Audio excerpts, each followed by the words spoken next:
하나님 말씀 시편 101편입니다. 101편.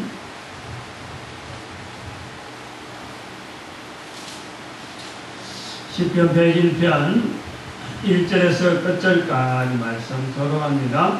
1절 말씀 제가 먼저 받들어 보겠습니다. 내가 인자와 공의를 찬송하겠나이다. 여호와여, 내가 주께 찬양하리이다.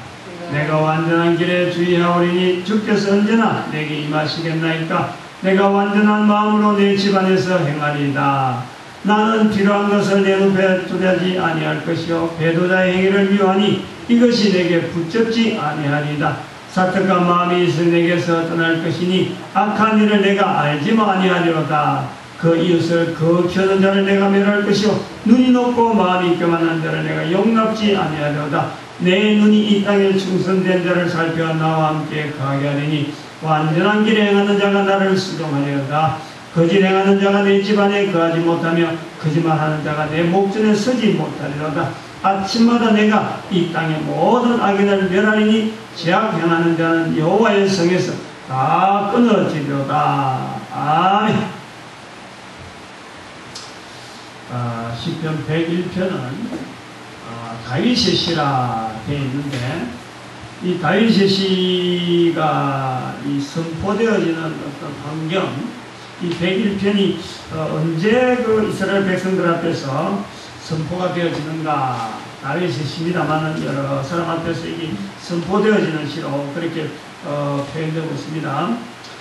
그래서 이 101편은 이스라엘 백성들이 7년 안식년 돌아오면은 토지들, 빌린 토지들 정리하고 또 종으로 돌아왔던 사람들 정리해주고, 희년이 들어오면은 땅 샀던 것까지 다 돌려주는 이런 이스라엘 백성들 중에 있는 제도, 사회제도 중에 있는 희년과 안식년이 있을 적에, 안식년 7년마다 돌아오는 안식년 때에 이 말씀을 선포하면서 이 백성들을 다스리는 왕으로서 나는 어떻게 이스라엘 백성들을 다스리겠습니다 하는 일종의 선포문이에요. 선포문.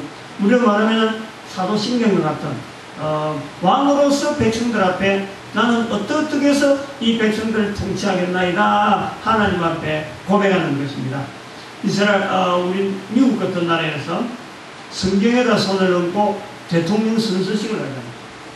자기한테 주어진 성경 구절 하나 짤막한 거 가지고 그걸 외우면서 선서식을 합니다. 마찬가지 그런 거 비슷한 거예요. 7년 안식년 때에 하나님 앞에서 이스라엘 백성들 앞에 왕으로서 선포를 하는 것입니다. 나는 어떻게 이스라엘 백성들을 왕으로서 다스리겠다. 그럴 때 주제가 뭐냐? 인자와 공의로 다스리겠다. 이렇게 표현하는 것으로 봅니다.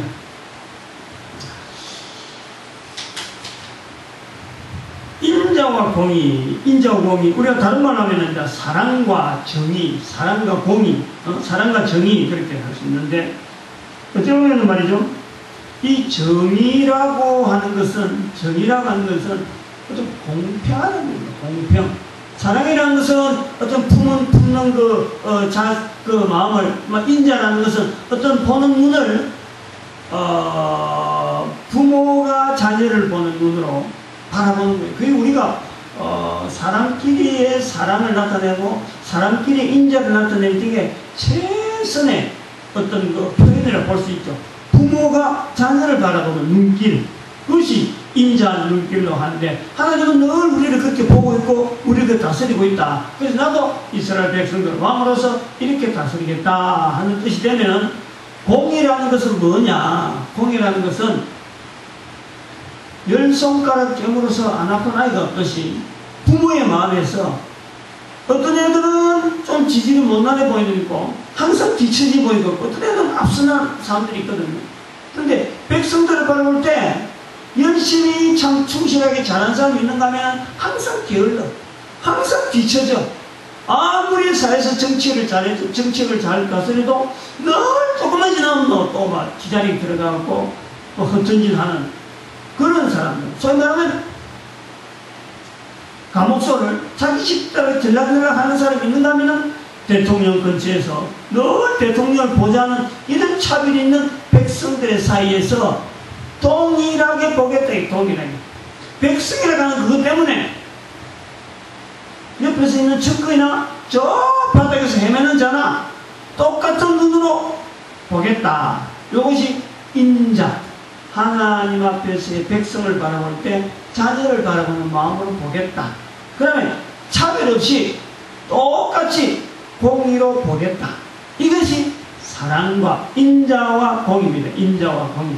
내가 인자와 공의를 찬송하겠나이다. 하나님 앞에서 바로 이 인자와 공의로서 저희가 하나님 앞에 찬송드리고 이 인자와 공의를 지켰다고 내가 많은 백성들 앞에서 평가를 받고 싶은 그런 어떤 그 왕으로서의 어떤 고백. 그래서 그런 문장이 쓰임받는 부분이 바로 7년 안식년 때마다 이스라엘 백성들의 앞에 왕이 행하는 모습으로 보아지는 겁니다. 지금 그 오늘 날짜가 2010년 8월 28일이잖아요. 8월 29일. 근데 참 묘하게도 오늘 대한민국의 김태호 총리 내정자가 8월 8일날 총리 내정자로 지정당하다가 그동안 한 20일 정도, 20일 정도 계속해서 청문회 때문에, 청문회 준비하면서 또 청문회 과정에서 도무지 총리로서는 자기 스스로 부적격하다 이래 느껴갖고 이걸 사임을 한 거예요. 총리 내정자 사임을 한 겁니다. 뭐 국회 청문회가 그동안에 거의 해도 뭐 지적을 들면 해도 그냥 뭐 조금 지나면 정치적으로 해결하는 거죠. 실수가 있더라도 소위 말하는 부도덕한 내용이 있더라도 그 정치적인 역량이라든지 지금까지 해오던 어떤 또 국민에게 미칠 수 있는 그 총리로서의 그 힘, 그게 전부 다 무마됩니다. 어지간하 무마되어갖고 그것이 오히려 더 앞서 나가는 거죠. 그래서 부도덕한 청문회에서 거의 다 지적상, 부도덕한 개인의 어떤 지적상, 그리고 또 형사적으로 문제 아니고 거의 다 민사적인 문제들 이런 부분만 지적이 당하기 때문에 어지간하면 넘어가는 거예요. 그런데 이번에 김태호 국회 총리 내정자는 그 청문회 석상에서 워낙에 많은 거짓말로 그게 사람들이 뭔가 알맹이가 있겠다 싶어서 해도 계속 대답이 피해지고 알맹이를 피해가는 거예요. 그래서 양파 껍질 벗기듯이 언제 짝짓는지 모르겠다. 자꾸 나오긴 나오는데 허물은 나오는데 끝이 없는 그런 모습으로 가다가 결정적으로 어떤 사건, 뭐에 열린 박연차 게이트라고 해가지고 노무현 대통령인데 아마 걸렸던 문제인가 본데 보고하고 그때 뇌물을 받았니 안 받았니 그래갖고 뇌물 안 받았다 그 사람 만난 적도 없다 그랬는데 실제로는 그 시점보다 훨씬 앞에 같이 사진 찍기 탐락합니다. 거기 결정적으로 이렇게 거짓말 하는 사람 앞에 우리가 도대체 국정을 맡겨야 되겠느냐 그래갖고 결국은 스톱했는데 사실은 이 김태호 내정자 같은 경우는 이번에 그 이명박 대통령이 어떤 일이 있더라도 김태호는 총리가 돼야 된다 하고 모든 것을 다 불사하고 그 총리 자리를 앉히려고 이렇게 했단 말이에요. 그런데 그것이 중간에서 자기가 스스로 포기할 정도로 사건이 그래 됐어요. 그래서 오늘 오늘 본인이 텔레비전에서 사과문 발표하고 이제 사퇴서를 이렇게 낭독하면서 국민들한테 보이는데 저는 그래 생각해요. 김태호 씨가 아마 보통 어떤 사람 같았으면은 아마 이번 청문회 그냥 무난히 넘어갔을 거야. 잘못은 있었지만은 이 잘못에 대해서 청문회에서 대답하는 자세가 내가 볼 때 본인이 준비가 좀 부족했다. 그래 봅니다. 본인도 그렇게 했는데 아마 그걸 인정하는 것 같은데 오늘 보니까 억울하다 하고 그렇게 표현하는데 아마 그 뉘앙스가 뭐냐면은 자기는 어떤 일이 있더라도 국회 청문회 이거는 하나의 과정이야, 과정. 이 이루어지리라고 생각지 않는 거예요. 그러니까 의뢰 통과는 하나의 일괄적인 과정이니까 여기서 잘 먹고만 시간만 넘어가면은 자기는 국회의원 때 아주 총리가 한 거는 당연한 거다. 이렇게 해서 답변에 대해서 말이에요. 깊게 생각을 안 한 거죠. 답변을. 그러니까 하나 문제 또 끝나면 준비를 충실히 안 하니까 답변할 때 의연부정하게 대답하니까 또 그게 또 반론 들어오니까 계속해서 이게 꼬리를 물고 이거 뭔가 그 실속이 없다 이래 되는 거예요. 그런 그 근거가 아마 너무 이명박 대통령이 김태호는 틀림없이 국무총리가 되어야 된다 하는 그 말이 아주 뭐 분명하니까 모든 국민들이 앞으로 대선 주자, 대통령 선거까지 나올 수 있는 사람이 아마 김태호가 아니냐 이렇게 내다볼 정도로 신임을 해나니까 이 국회 청문회를 말이에요. 아주 우습게 생각해요. 사실 그 질문 하나에 충실하게만 대답했으면은 보는 사람들이 충실한 것에 대해서 사실 그걸 보는 거죠. 거짓말하고 뭐 과거에 뭐 저는 경남도지사도 지냈기 때문에 언제나 넘어갑니다. 넘어갔는데 이번에 너무 방심을 했어요. 뭔가 그게 억울해가지고 억울하지만 그런 거예요. 응? 뻔한 일인데도 불구하고 자기가 대답을 충실하게 준비 안 해오고 그러면 그 자리에서 좀 어정부정하게 대충만 나오는 말들만 하다 보니까 이게 뭐 꼬리 물고 그랬단 말이에요. 이제 우리가 이 말씀을 왜 하냐니까 이전에 말씀한 대로 내가 완전한 길에 주의하리니 그래서 완전한 길 이 완전한 길에 대한 이야기를 지금 하기 위해서 오늘 있었던 사건으로 김태호 총리 내정자에 대한 이야기를 하는 거예요. 완전하죠. 뭐 총리 되는 데서 1호의 오늘 사건이 되기 전까지 말고 총리 되는데 의문을 가진 사람이 없습니다. 어떻게든지 이거는 밀고 나갈 거다. 총리는 당연한 거다. 총리 되는데 완전한 거예요. 완전한 거예요. 대통령도 이번에 88 개각은 분명히 이거는 우리 색깔을 좀 분명히 해서 다른 사람들은 떨어지더라도 김태호만은 세워진다. 이렇게 될 정도로 확실하게 했는데 오늘 버려지다. 그래서 하나님 앞에서 인자와 공의를 찬송하겠나이다 하고 선포하는 것 얼마나 좋아요. 얼마나 모든 백성들이 그걸 바라는 거예요. 그런데 하나님 앞에서 온전하고 뭐 자기도 그렇고 신앙도 그렇고 한데 이 온전한 길 그렇게 선포한다고 해서 되는 게 아니잖아요. 대통령이 총리대에 세워준다고 해서 이 대통령이 총리가 되는 게 아니라 자기 스스로 물러날 수밖에 없는 허점이 있단 말이에요. 허점. 방심하는 게 있단 말이에요. 방심. 이 완전한 길에 주의하오리니 주의하라. 완전한 길에서 들어서는 것은 분명히 들었어야 되는데 이 완전한 길을 조심조심 가야 되는 그야말로 아무리 완전한 길을 하더라도 방심이라는 것은 털 끝에 있습니다. 아주 조심해야 돼요. 인자와 공의라는 건 외친다고 되는 게 아니란 말이에요. 외친다고.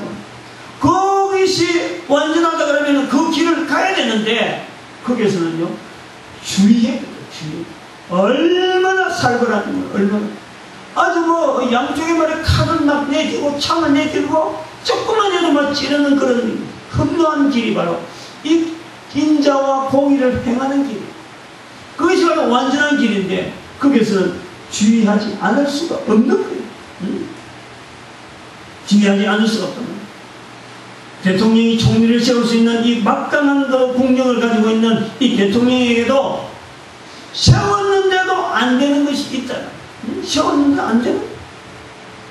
인자와 공의 하나님의 통치 방법이고 우리 이스라엘 백성들이 모든 왕들이나 모든 백성들이 다 바라는 거 그렇게 통치하길 바라고 통치되어지길 바라는데 안 되는 거예요. 안 되는 거예요. 안 되는 거예요. 그걸 다윗이 안단 말이에요. 다윗이 내가 완전한 길에 주의하겠다. 내가 완전한 길에 행하겠다는 게 아닙니다. 완전한 길은 행할 수가 없어요. 완전한 길은 있는데 완전한 길은 행할 수가 없어요. 거기서도 단지 그 완전한 길을 가려고 몸부림 치는 것밖에 없어. 완전한 길에 가려고. 그러나 어느 백성 하나도요, 이 완전한 길에 온전히 들었을 사람이 없습니다. 온전히 들었을 사람이 없습니다. 우리가 한번 고려해 봅니다. 정치라고 하는 것. 지금 대통령이니까 정치라고 할 때는 절대적으로 아군과 적군이 나눠져 있어요. 적군 분명히 있습니다. 첫 번째 뭐니까 나라를 지키기 위해서는 우리 아군이 있고 적군이 있는 거예요. 나라를 지키기 위해서는 그렇다. 그러니까 모든 백성들은 다 아군으로 볼 수 없는 게 정치 형태가 그렇답니다. 정치는 항상 아군이 있고 적군이 있을 수밖에 없어요. 그런데 어떻게 내가 인자와 공의를 그들에게 똑같이 베푸냐? 우리나라에서는 아군이나 적군이나 같은 눈으로 볼 수 없는 거 아니에요. 똑같이 부모의 눈으로 얼굴을 볼 수 없는 거예요. 그런데 정치라고 하는 그 실태 자체가 인자와 공의를 행할 수가 없는 것입니다. 또 있습니다. 정치는 아군과 적군으로 나눠지는데 나라를 지키기 위해서 그렇고, 또 하나는 정치적으로 정책을 수행하려면 정치하는 자가 정책을 수행하려면 반드시 거기에는 호응하는 자가 있고 반대하는 자가 있게 마련입니다. 정치는 항상 법이 나올 수밖에 없는데 법을 만들어가는 과정을 보면요, 다수결이 유리한 쪽이지 다수결이 여러가지 어떤 유익이 보는 쪽, 다수결이 보호되는 쪽으로 이 법을 만드는 거예요. 그럼 반드시 거기에는 반대쪽이 있는 거예요. 반대쪽이. 누군가는 그 법을 이용해서 다른 사람을 악하게 이용하던 것을 이제 그걸 차단하기 위해서 법이 나온단 말이에요. 그러면 정책이 되는데, 정책을 행할 때는 반드시 반대표가 나오게 되어 있는 거예요. 그거 안 나온다면 그거는 뭐 있을 수가 없지. 정치하는 사람이 아니지. 정치는 정책적으로 아군과 적군이 나올 수가 있다. 그 다음에 또 국가의 치안을 유지하려면 치안을 유지하려면 범법자와 일반 주민이 있는 거예요. 범법자와 주민이 있다니까. 일반인들이 있다니까. 그러니까 왕으로서는 누굴 봐야 되는 얘기지. 누가 범법자고 누가 일반 주민이냐, 누가 피해자냐, 누가 국민이냐, 이걸 가려야 되는 거예요. 예를 들어서 자기 아들이 자기 가까이 있는 어떤 그 동료가 백성들을 휘두를 수가 있는 거예요. 가까이 있다고 내 편이냐? 그게 아닌 거예요. 멀리 있다고 상대방 편이 아니고 멀리서 지금 고통당하는 그 백성들이 내가 안아야 되는 내 아군이란 말이에요. 아군. 바로 옆에서 나를 수정하고 늘 미소 짓는 그 사람이 바로 내한테 적군이 되는 거예요. 이런 정치는 멀리는 국가적으로, 또 한편으로는 정책적으로, 또 한편으로는 바로 이 범법하는 걸 통해서 아군과 적군이 나올 수가 밖에 없는 거예요. 그런데 이 인자와 공의가, 그러면 이런 인자와 공의가 절대적으로 불가능한데, 1절에 있는 대로 내가 인자와 공의를 찬송하겠다라는 것은 그러면 거짓말이 되느냐? 거짓말이 되느냐? 우리가 고민해 봐야 될 것은 바로 이런 거예요. 인자와 공의가 인자와 공의가 거짓말이 된다면은 2절에 있는 대로 내가 완전한 길에 주의하겠다. 6절에 있는 대로 완전한 길에 행하겠다. 이런 말은요, 할 수가 없어요. 완전한 마음으로, 또 2절에는 완전한 마음으로 내 집안에서 행하리다. 이 완전한 마음, 완전한 길, 이렇게 표현하는 이런 부분에서 인자와 공의에 대한 것이 전혀 실행이 불가능할 것 같으면 사실 이런 말이 나올 수가 없습니다. 다시 말하면 적국에도 인자와 공의가 베풀어지는 길이 있습니다. 또 정책 반대자에게도 인자와 공의가 베풀어지고, 범법자에게도 인자와 공의가 베풀어질 수 있는 왕으로서, 통치자로서 이 길이 있느냐? 이 길이 있느냐? 어떻게 하면 될까? 이제 그런 가능한 방법들을 이 성경에서 우리가 101편에서 나타내는가 봅니다.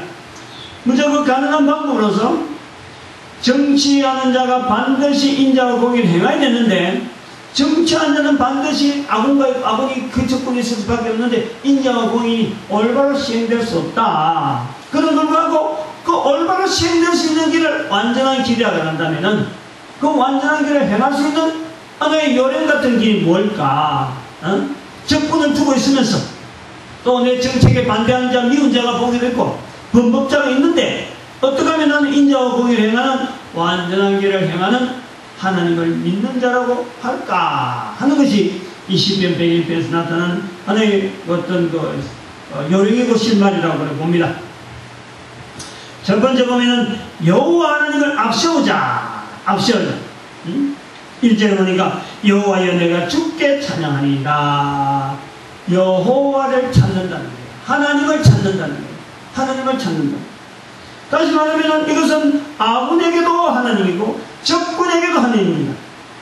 온 인류 살아있는 모든 것의 창조주 하나님, 바로 그 여호와 하나님에게 바로 모든 사람 앞에 놔놓고 모든 사람을 그 앞에 놔놓고 볼 때는 평등할 수밖에 없어요. 평등할 수. 적국이지만은 내한테 내가 하나님의 은혜를 받는다면은 바로 저 사람에게도 하나님의 은혜를 주실 수가 있어. 내가 정책이 지금 반대 부딪혀서 좌절된단 말이야. 그러니까 나의 정책이 반대되는 걸 통해서도 상대방에게 은혜를 베푸시는 하나님께서 저 사람을 통해서 일을 할 수가 있는 거예요. 꼭 내가 원하는 쪽만 나가는 것이 이것이 올바른 길이 아닐 수가 있는 거예요. 그게 열린다는 거예요. 그게 그런 눈으로 본다는 거지. 하나님 앞에 있으니까 그게 가능한 거지. 내 개인하고 상대방의 어떤 이익을 세워가지고 또 내 어떤 자존심이나 내 위치만 보거든요. 그런 것은 어림도 없습니다. 근데 들어오질 않는 거예요. 하나님의 전지전능하심, 그 하나님의 전지전능하심이 바로 하나님의 인자와 공의를 베푸시는 분인데 바로 그분이 하나님께서 하시는 분이니까 나는 그들이 내가 해야 될 은자와 공의라면은 하나님은 바로 내게 적군이 되고 또 내한테 또 반대자가 되고 범법자에게라도 하나님의 인자와 공의를 통해서 저들이 하나님 앞에서 바로 심판받기를 바라고 또 저들이 하나님 앞에서 바로 서 있기를 바라는 그 인자와 공의를 오히려 하나님에게 의뢰하는 거예요. 또 하나가 있습니다. 인자와 공의가 바로 정치가에게 아주 중요한 어떤 요소라고 한다면은 또 그런 걸 행하는 것이 바로 완전한 길을 행할 수 있는데 이것은 정치가에게는 또한 숙제이기도 하고 반대, 손등과 같은 그런 할 수 없는 일인데 이게 가능해지는 방법. 두 번째는 2절에 있는 말씀대로 주의 마음이 내가 온전한 길에 주께서 언제나 내게 임하시니까 바로 내가 온전한 마음, 완전한 마음으로 다시 말하면 주께서 언제나 내게 임하시겠나이까 주님이 임하시는 마음 이게 완전한 마음으로 보는 거예요. 주님이 임하시는 성령님의 인자심 고린도서 3장 16절에 너희가 하나님의 성전인 것과 하나님의 성령이 너희에게 있는 줄 알지 못한 너희가 그 하신 줄 알지 못하느냐 하는 바로 우리의 그 마음 자체가 우리가 마음을 쓰고 우리가 저들을 생각하고 바라보는 그 잣대에 대한 기준이 되는 마음 자체에 하나님의 마음이 내게 임하면서 하나님이 내게 임하는 걸 통해서 내가 그들에게 나타나는 하나님의 마음이 나타나는 통로로서 우리가 쓰임받을 때 주의 마음이 내게 임하면 가능하다는 다시 말하면 육체의 소욕을 죽이는 거예요. 육체의 소욕 내 자신의 욕심 때문이 아니고 이거는 공적인 문제고 이게 뭔가 그 당연한 사회적인 윤리나 사회적인 여러 가지 어떤 도덕을 위해서 자기 자신이 하나의 도구로서 쓰임받는 거지 내 욕심을 처리가지고는 하는 건 아니다. 사람은 말이죠. 사람의 마음은 사실은 바뀌어요. 늘 바뀝니다. 지금 좋아 보이다가도 조금 지나면 엉뚱한 짓 하는 거예요. 지금은 이렇게 올바른 생각하는 것에도 좀 지나버리면 말이에요.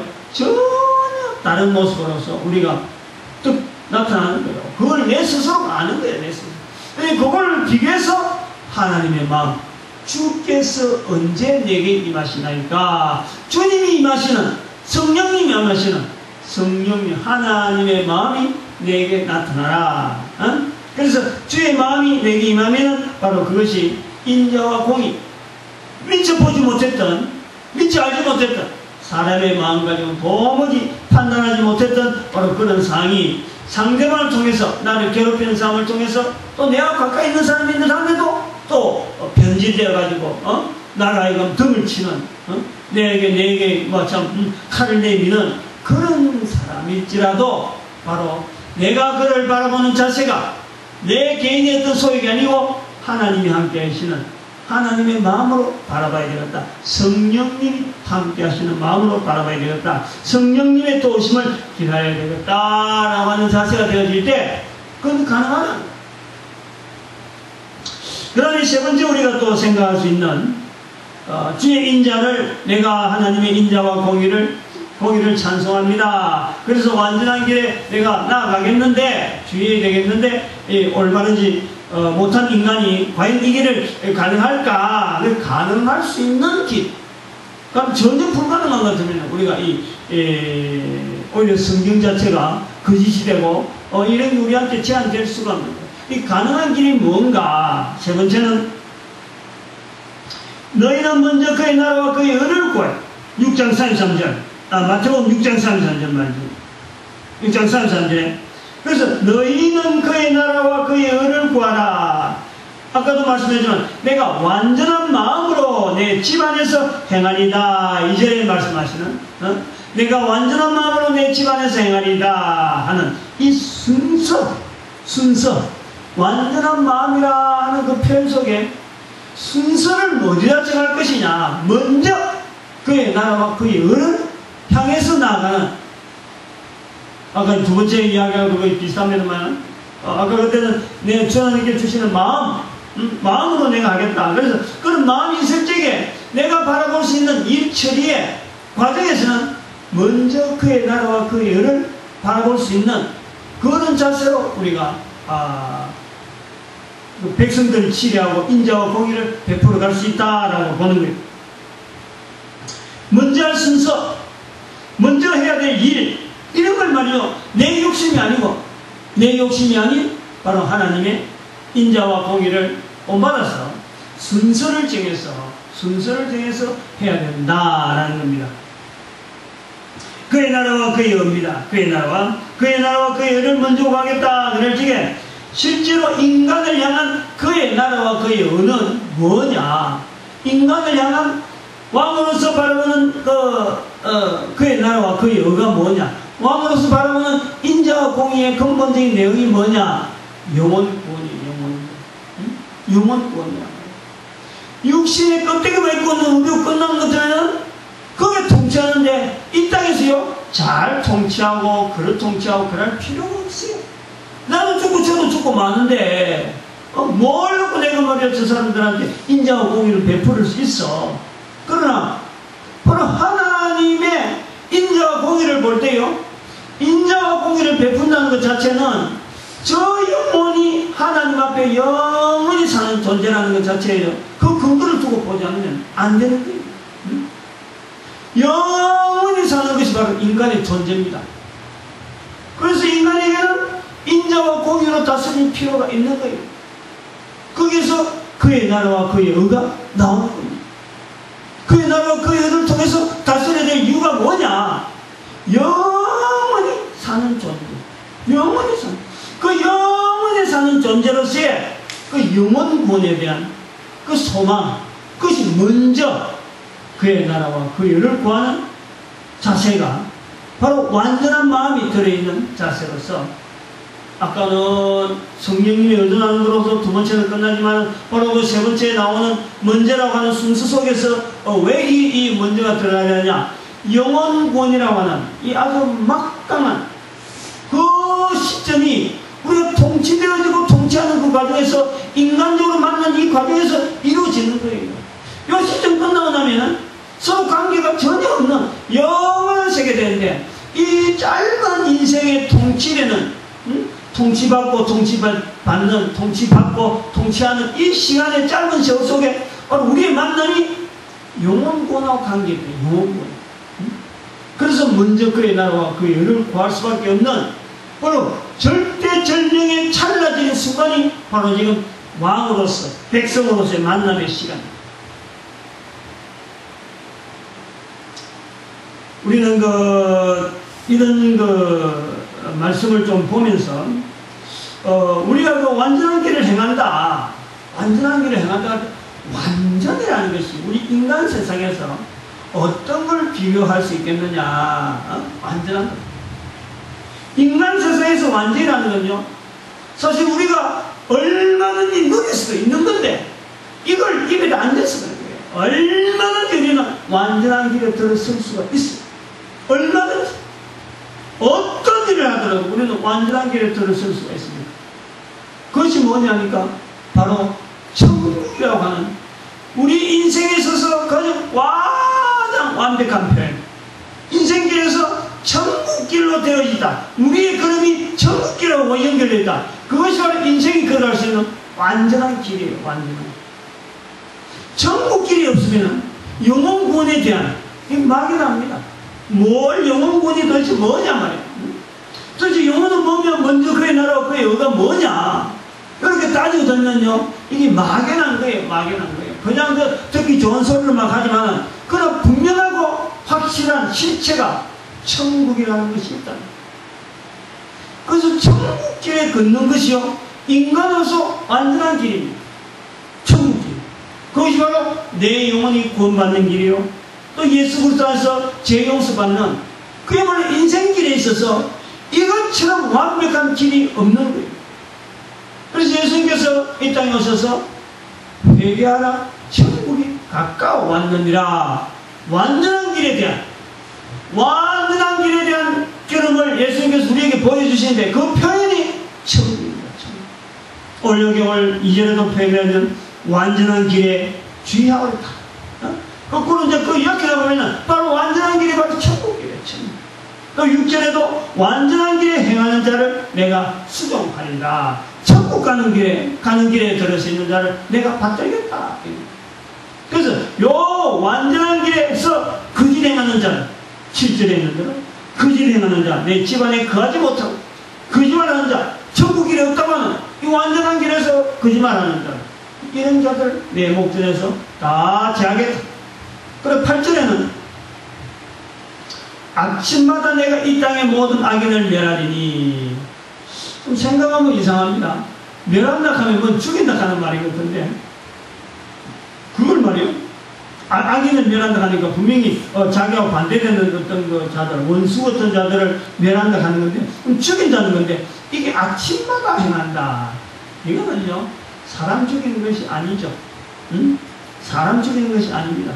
다시 말하면 티도 안 나요. 아침마다. 응? 아침마다 원수와 같은, 다시 말하면 천국길을 행하는 자들의 그 길에서 올바른 완전한 길을 행하는 자에게서 반대되는 길을 행하는 악인, 그들을 아침마다 내가 머릿속에서 그리고 생각 속에서 그 모든 것에서 다 자꾸 없애는 거예요. 그런 일들 하면 안 되는데, 그런 일들 안 되는데, 그래서 이 사람들에게 천국길을, 완전한 길을 인자와 공의가 정확하게 행해지는 길을 제시하는 일의 왕으로서 날마다 다짐을 하겠다. 날마다 다짐하겠다. 그런 뜻을 우리 받아들입니다.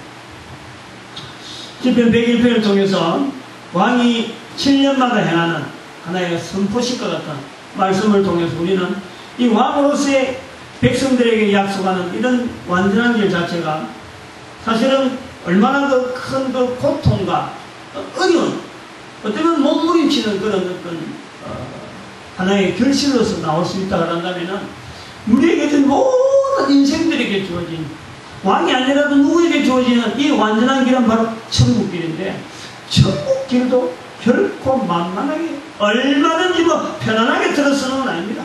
완전한 길에 들어선다는 자체는 항상 찰 끝이 있고 칼 끝이 있고 노리는 공격자가 있는 거예요. 우리에게 이 완전한 길에 들어서는 악인이 있는 것처럼 아침마다 악인을 멸하리라. 아침마다 악인에 대한 그 고백을요 늘 해야 됩니다.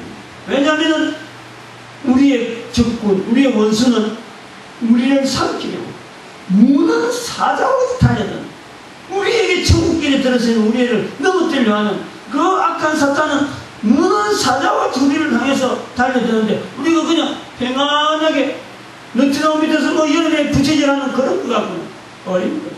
완전한 길에 주의야. 천국 길에 주의해. 천국 길이 따랐다 그래갖고요. 그냥 자연히 그냥 앉아서 가만히 신닫고 있어요. 안 됩니다.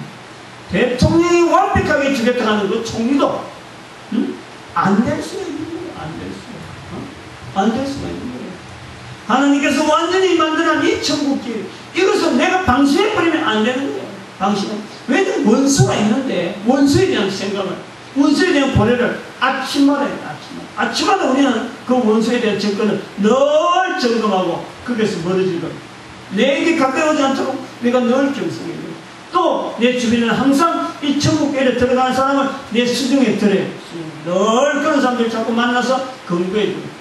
이게 바로 먼저 그의 나로 그의 얻고 하는 성령님에 의해서 움직여지는, 그리고 하나님이 함께하여 주시는 그 여호와 이름을 부르는 자들의 걸어가는 걸음에서 이루어질 수 있는 인자와 고의가 있는 나와에게만 이런 일을 하라는 것이 아니고 모든 백성들, 적어도 천국에 들어가는 모든 사람들 바로 이런 자세로 우리가 살아가는 삶이라고 하는 삶의 짧은 인생이 바로 천국을 향하는 완전한 길에 들어서 있는 이 복된 길인 것을 분명히 깨닫고 이 일은 싸우면서 이 일은 끝까지 나아갈 수 있는 길에 우리가 참 하나님께 의지하고 또 우리가 같이 만나는 사람들끼리 서로 힘을 보태서 결국 우리가 완전한 길에 종착역에는 천국에 들어가는 게 장땡하면 좀 이상합니다. 이게 최고예요, 최고. 천국에 들어가는 게 최고예요. 인생살이에서 천국에 들어가는 게 최고예요. 천국에 들어가는 중에서 최고가 바로 이 땅에 살아있는 동 다른 사람을 천국 가도록 하는 사람. 그래서 이 세상에서의 삶에 우리 모든 언어의 가장 중심되는 그리고 분명한 것이 뭐냐? 천국이에요. 천국. 그 길에서 길을 열어놓으시라고 예수님께서 우리에게 길이요 진리요 생명이라고 자기 생명을 받으셨어요. 우리에게 죄를 용서해준 길을 열어놓아 주잖아요. 그 길이 바로 우리에게 주어진 완전한 길. 완전한 길을 누리는 저와 여러분 되시기 바랍니다. 기도드립니다.